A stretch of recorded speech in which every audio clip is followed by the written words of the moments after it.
Takže 21.6.2002 tlačíme bicykle, vchádzame do lesa. Začína sa stmievať niečo okolo 21.50.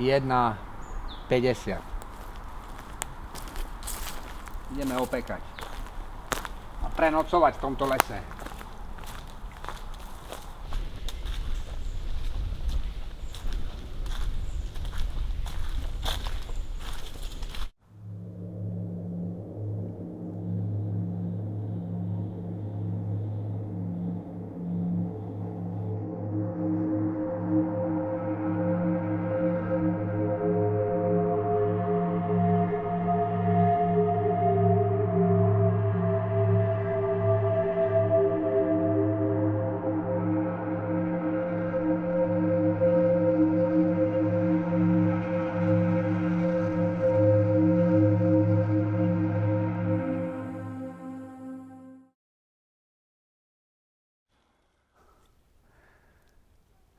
Takže tu je to miesto, myslím si, že je to aj presne ten strom, kde sme zastali, keď sa nám zjavila kopa dreva až po pás.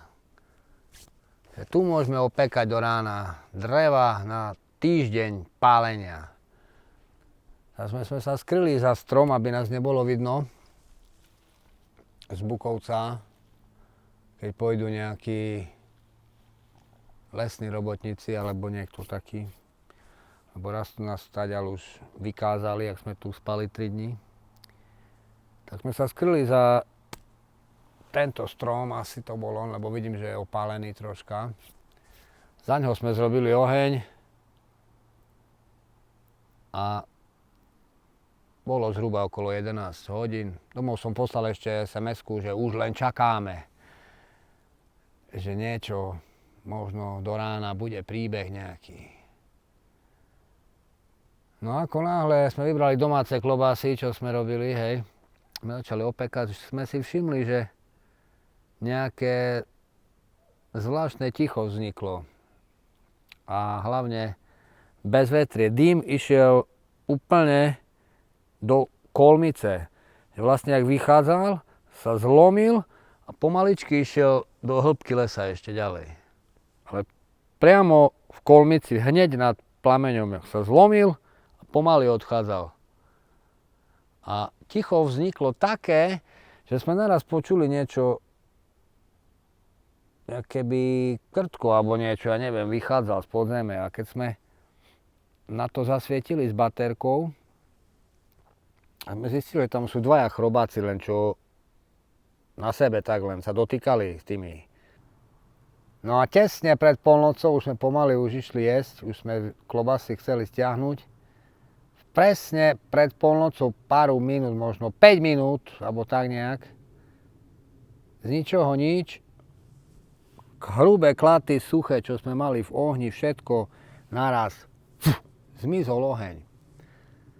Tu vznikla taká tma, ako keby si sa zavrel do záchodu, tie listnaté stromy zrobili takú tmu, že si nevidel nič. A ten oheň sme nepochopili, však tečie ti masť do ohňa, to by malo ešte viacej horieť, nie? Všetko. A zmizli aj uhlíky, nesvietili na červeno. Naraz nebolo počuť ani cvrčka, ani lístok, ani vietor, nič.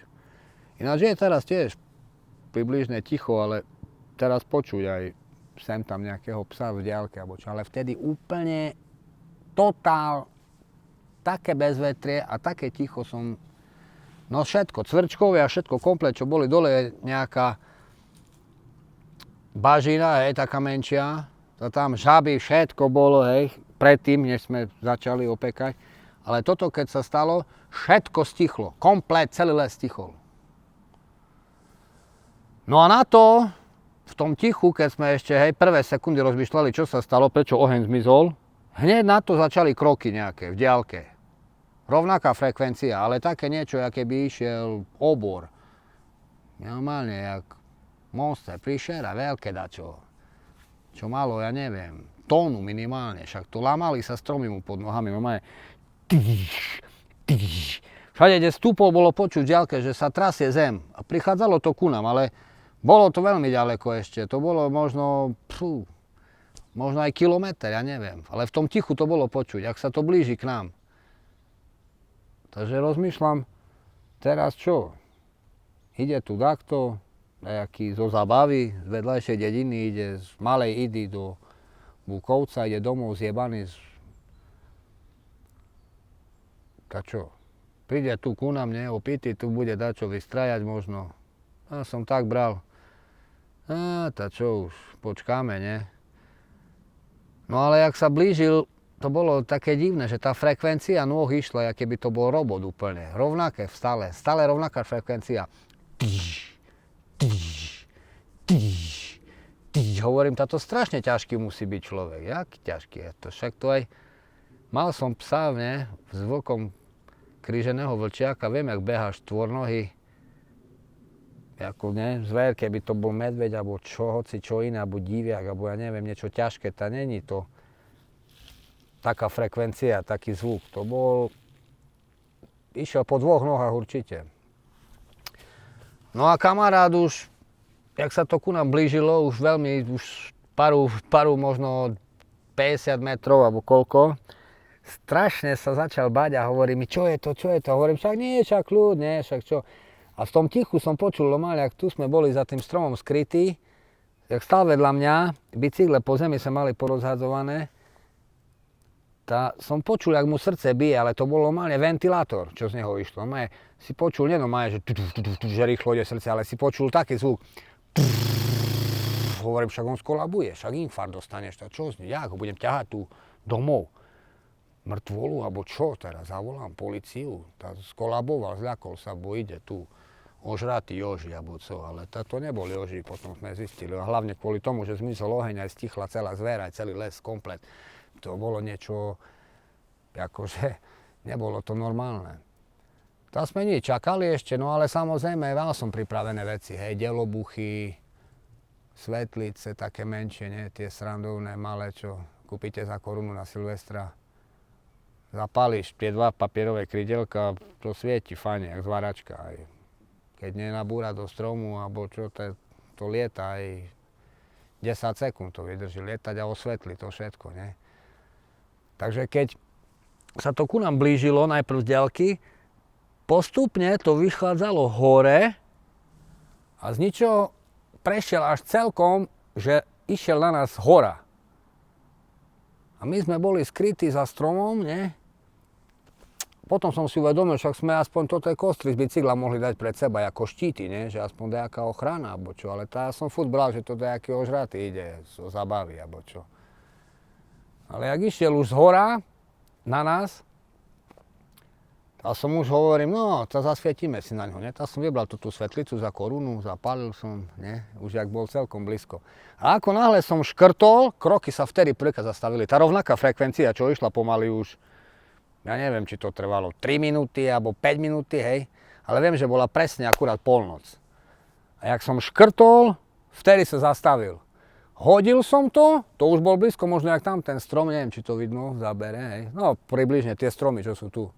Niekde už tu bol, hovorím, ho musím vidieť, nie? Lebo za ten strom sa neskrie také hovedo, aj keby to bol suchý, nejaký, ja neviem, vyschnutý z ústavu človek na injekciách. Tak ho vidím, nie?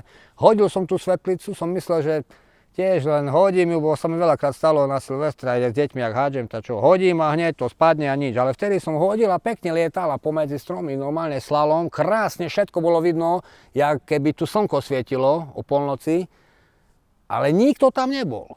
A on stál, hej, vtedy prestali kroky. Hovorím, vtedy som si uvedomil, jak som bol tu za tým stromom, že čak on je neviditeľný, táto nám je koniec úplný. A ticho bol úplne. A teraz toto dolietalo, spadlo, toto, hej, to tá krydielka dve, to tá včielka svietiaca spadla, úplne ticho, on stojí, my rozmýšľame, tomu ide srdce, ventilátor, tma, čakáme, či dačo, ja som čakal, že zakričí, co tu robíte, alebo čo, že taký, ne, tam je skrytý. Alebo leží na zemi, možno za to sme ho nevideli s tou svetlicou, alebo ja neviem. Ale teraz čakáme, ticho je, prešlo možno, jak teraz. Raz, 2, 3, 4 a vtedy to prišlo. jak z reproduktorov, keby koncert steny, keď postavia, tu na, toto išlo na nás. Na plnú paľbu útočný, normálne pokrik na nás toto vyšlo. Jak jašter, alebo čo, ja neviem, to už bol démon, toto som jediné nečakal. Čakal som hoci čo, nejaké, ja neviem, zlíky, nejakého diviaka, alebo ja neviem, nejaký medveď, alebo čo, ale medveď nejde po dvoch nohách zo kilometra, alebo čo, ale hovorím si, oheň zhodil, toto zmizlo, toto zver stichla, cvrčkovia, všetko zmizlo, všetko ticho, ne? To hovorím, toto už je koniec, toto je čo, lesný duch, alebo čo to je? No to už nič mi neostalo, len delobuch som bral, lebo on zakričal toto a vtedy zrýchle, vtedy prvýkrát zmenil frekvenciu, vtedy stamať začalo, už nešli také kroky, že ale už išlo, urobil toto a hneď už išiel na nás útok, priamo, už začal behať. A ja vtedy hneď delobuch, jeden, začal som škrtať, ale ruky mi nejak nešli, normálne som chcel aj ruku ku škrkátku, nevedel som, aké ma zhypnotizoval, normálne ruky. Toto vedľa mňa stojí ventilátor srdce, hovorím, čo nejdu ruky k sebe, škrtam, nezapálilo sa, odpadlo, rýchlo preč, druhý, záložný delobuch, zapálil sa, rúcil som, bomba taká v tom tichu, že dovidenia, to ešte sa ťahalo, bolo počuť výbuch a potom, jak to ide, ten zvuk do celého lesa, vybuchlo a potom si ešte počul pár sekúnd. Tak to išlo, ten výbuch. A to ten so mnou mi hovorí kamarát, Rišo, nie, že už utiekol. Už není tu. Som počul, utekol. Ty si počul, ja som nepočul utiesniť, ja si myslím, však to s drapami je neviditeľný, tak kde na strome hore, predátor, dajaký, úplne blázo, neviditeľný démon, to čo je? To ber, všetko, rozrúcaj tu klobásy a to ten, jaké by bol Rišo naraz, jaké by doňho vošiel, alebo čo, ja neviem. Toto, jak sa stalo, on ide jesť klobasu, mi hovorí. Však ostaňme tu, do rána, on ide jesť. To ja taký žalúdok som mal malý, nehovorím, ty chceš tu jesť teraz, po tom, čo sa stalo? Hovorím, však už doňho vošiel asi tu ten démon, už v ňom je už bázmek. Zošalel. Hovorím, tu rozrúcaj to tie klobásy, proskúsku, ešte roztrhaj. Ja som trhal chleby a všade som rozhadzoval, nech ho to zdrží, aby keď budeme behať von z lesa, nech on tu to žere, keď to ten dym ho tu pritiahol, alebo čo ja neviem, prečo tu prišiel. Tak hovorím, tu rozrúcaj do paru metre všetky to tie klobásy a ucekáme, von. No onže dobre, tak sme rozrúcali, tlačíme bicykle vonku, sme si mysleli, že normálne odídeme, ne? A z ničoho nič, toto, čo sme prichádzali tu, teraz to ináč vyzerá aj po 12 rokoch, ale keď sme vtedy prichádzali s bicyklami a sme tiskali, to bolo, jak keby po diaľnici som išiel. Tu normálne pekná cestička, vieš, krásne si vyšiel a keď sme sa vracať chceli, tak sme videli na nebi stále svetla, lebo Bukovec svieti hrádza, tam sú veľké, ne? Tieto lampy, ne? Takže stále na nebi si videl svetlo. Vedel si, kde nemusíš mať kompas, alebo čože, kde máš ísť naspäť. Takže za svetlom ideme naspäť, ne? Jak sme prišli, z ničoho nič, kúkame, toto je hrubé storočné bodľaky, stena urobená. Takže to ten debil nás nielen, že nám zobral oheň, on ešte nás zavrel do klietky a zhora nás chcel nahnať do toho močiaru tam, čo je dole, čo za chvíľu si môžeš natočiť tam, tú čierňavú hnusnú. Ja neviem, jak to vlastne celé, keby sme to nechali tak, že nemám delobuchy, nie som pripravený, nie som nič, možno, že by potom bolo v novinách, lenže našli sa dvaja, ožrali sa nejakí hubári, alebo čo našli nejaká, alebo možno, že vôbec by nenašli tela, jak Blair Witch, alebo čo, ja neviem, čo by sa stalo ďalej. Ale bolo to veľmi hnusné, že nás ešte zavrel, urobil stenu normálne, stenu z tých hnusných bodľakov, hrubých, nedalo sa prejsť, išli sme hore, išli sme dole, no nedalo sa prejsť. To ten zošalel, zobral svoj bicykel a začal to sekať, ja prejdem. Hovorím, nerob to, však prepichneš si gumy, už budeš tiskať až dole, bo hovorím, aspoň keď vyjdeme stajal, tá dole už Bukovcom len ideš na bicykli, už len sedíš, a pekne neideš cez les, nemusíš ani šlapať. Hovorím, takže defekt bude mať a ešte bicykel bude ciskať, nie? To hovorím, nesekaj, toto nájdeme nejaký tunel, alebo podlezieme, alebo čo. A sme hľadali dole dieru nejakú a sme našli potom taký, že sme sa museli plaziť a našli sme malý tunelík na zemi, že sme bicykle za sebou ťahali a sme sa plazili, sme vyšli von. No a jak sme vyšli von už z toho lesa, tam čo tá čistinka je už tam, jak je hrádza, tam ti poviem, keď si vyšiel von a si videl nebo, všetko, krása, svetla, toto si normálne si sa tešil, že civilizácia, bo tu sme boli normálne, keby To není teraz, že svetlo, teraz je tu pohodička, teraz môžeš tu hrať karty, vieš sa smiať, všetko, vieš, Ale o polnoci, toto, jak sa stalo, že ti zmizne oheň a hlavne ten zvuk, tak mi rozprávali ľudia, že toto diviak bol, alebo to nie, tam veverka prebehla, ty si tam mi rozprávať, kokociny, keľo ste vypehli, zjebáni boli. Ale nejde o to, akože ten kamarát, hoci kedy som ho stretol, aj keď o 8 rokov, alebo tak, som sa ho na to opýtal, že pamätáš si vtedy? Tá stále ho až s ním trhlo, hovorí, ty koko, čo to bolo? Čo to vtedy bolo?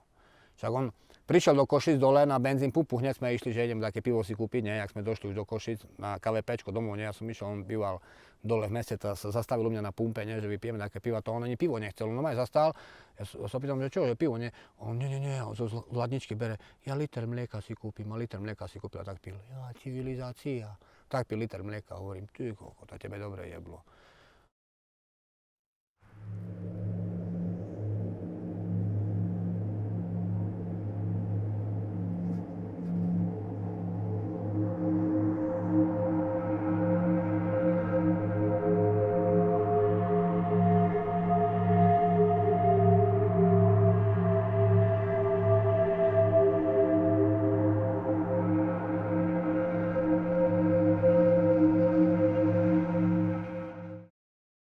Toto, čo som tu zažil, podľa mňa to mi zobralo viac, jak možno aj keď poviem, že 5 roky zo života, toto asi málo je. To bolo dobre psycho. A nemusíš chodiť ani do Transylvánie, vieš, alebo chápeš, tu len vyjdeš s bicyklikom, kde bývaš, do lesíka prvého a koniec.